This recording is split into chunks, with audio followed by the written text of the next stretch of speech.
நாம ஒருத்தரோட விவாதம் செஞ்சுட்டு அவங்க கிட்ட பேசுறத ஸ்டாப் பண்ணிட்டோம். ஆனா வார்த்தைகளால ஸ்டாப் பண்ண மாதிரி மனசு அமைதியா இருக்குமா? அது தன்னுடைய எண்ணங்களை ஸ்டாப் பண்ணிருக்குமா அப்படின்னா, 2 பேருமே மனதளவுல நடந்த சண்டையை நினைச்சு மாறி மாறி மனசுக்குள்ளேயே திட்டிக்குவீங்க. அப்போ உங்க வைப்ரேஷன் எப்படி இருக்கும்? உங்க வீட்டினுடைய வைப்ரேஷன் எந்த மாதிரி இருக்கும்? அவ்வளவு ஒரு நெகட்டிவாக மாறி இருக்கும் தெரியுமா? அந்த நெகட்டிவ் வைப்ரேஷன் வீட்டில் இருக்கிற ஒவ்வொருத்தரையும் பாதிக்கும். வீட்டில் யாருக்காவது உடல்நல சரியில்லாம போகுது, இல்லை வீட்டில் அடிக்கடி சண்டை வருது அப்படின்னா அதுக்கு காரணம் நீங்க கிரியேட் பண்ணின அந்த பேட் வைப்ரேஷன் தான். நம்முடைய மற்றும் நம்மளை சார்ந்தவங்களுடைய மனமும் உடலும் பாதிக்கப்படுது.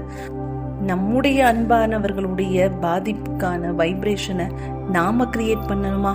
அதனால எப்படி வெளியில விவாதத்தை முடிச்சிட்டீங்களோ அதே மாதிரி மனதினுடைய விவாதத்தையும் முடிச்சிடுங்க. இது மூலமா நீங்களும் உங்களுடைய அன்பிற்குரியவர்களும் தான் நலமாக